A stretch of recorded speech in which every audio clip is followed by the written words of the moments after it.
All right, so we're going to work with cylinders. So the first thing I want to do here is find the volume of this cylinder. So to do that, we have to use the formula pi r squared h. So we're going to look at this specific picture. We need the volume. We're going to put in 3.14 for the pi. For the radius, we're going to do 3.8 squared, and then the height is going to be 5.8. So now you want to first square your radius. So that'd be 3.14 times 14.44 times 5.8. Then you just multiply all three numbers together, and you're going to get 262.98 centimeters cubed. So anytime it's volume, it's to the third power. In Schoology, you're going to be required to also put not only the answer, but also the correct label. Alright, next we're going to find the surface area of this picture. So the formula is surface area equals 2 pi r squared plus 2 pi r h.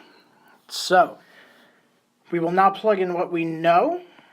So that's 2 times 3.14 times 5.8 squared plus 2 times 3.14, that's a 14, times 3.8 times 5.8.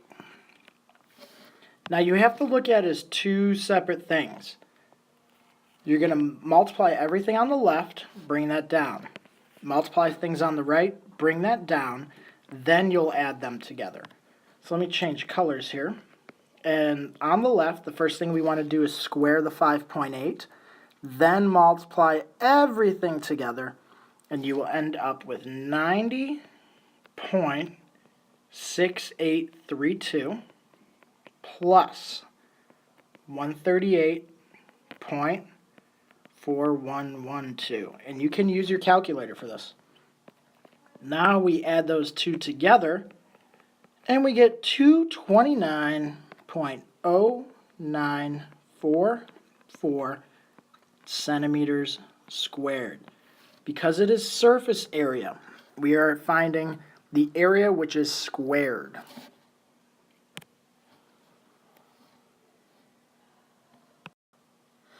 All right, for the next one, let's first find the volume. So volume is pi r squared h. So we're going to plug in 3.14 times the radius. We don't know the radius. This is the diameter. So we have to cut that in half, and we get 0.6. So we'll do 0.6 squared times the height.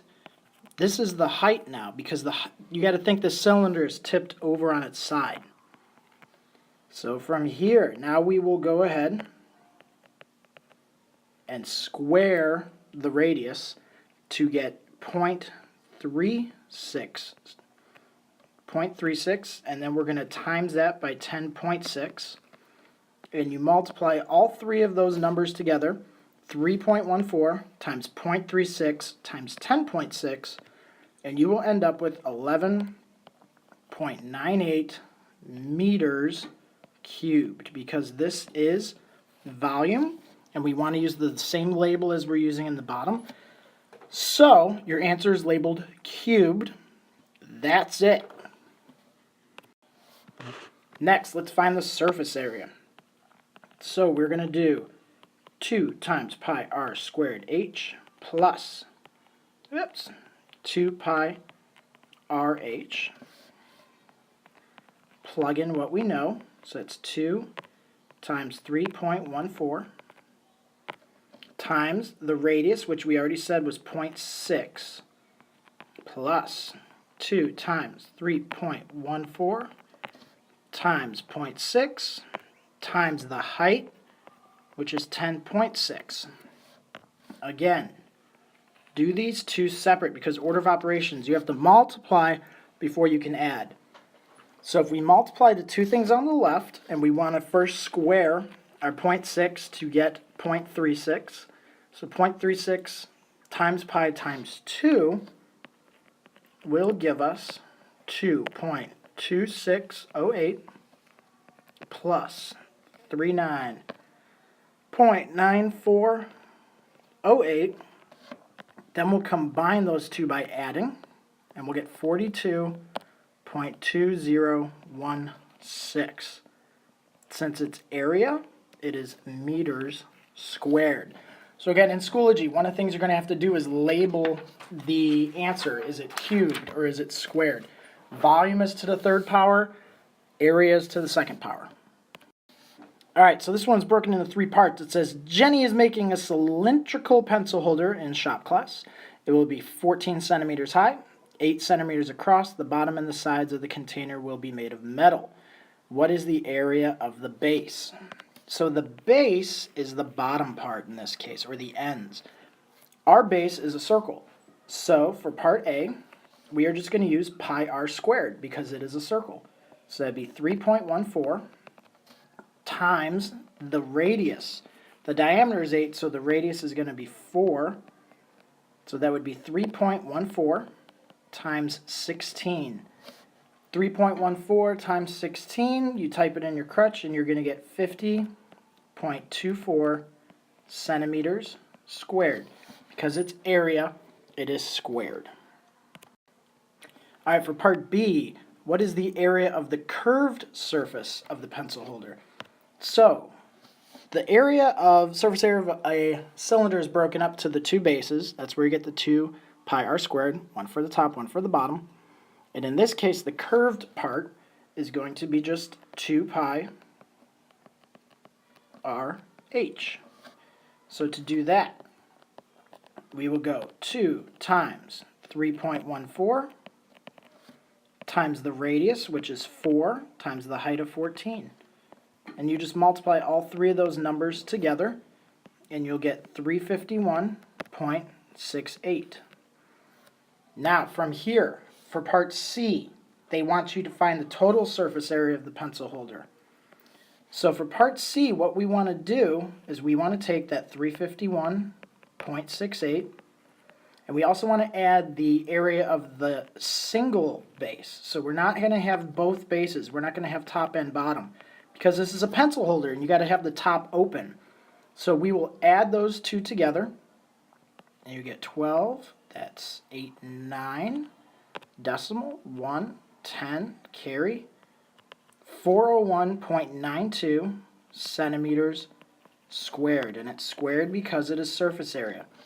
So in this specific problem, you do not account for the areas of the circle on the top and the bottom. You only account for the bottom because it's a pencil holder, and the pencils will have to go on through the top. All right, this one says the volume of a soup can is 125.6. The diameter is 8 inches. What is the height? So we're going to kind of work backwards here. So this is very similar to something you could do, we did in the Yummy Math with the coffee cup. So volume equals pi r squared h. We know the volume, so now we're going to plug in for V. 125.6 equals 3.14 times the radius. So the diameter is 8, so the radius is 4, and we don't know h. 125.6 equals 3.14 times 16 times h. We're going to go 125.6, and we want to multiply now these 2 items together. So that will give us 50.24 times h. Now, divide both sides by 50.24, because that will give us our letter by itself. Those cancel, and we have h equals 2.5, and the label here would be inches. So in this case, you have to kind of work backwards because you're looking for the letter h. So you plug in what you know, and then divide the volume by all that other stuff. If you got questions, let me know. Well, see you later. Bye.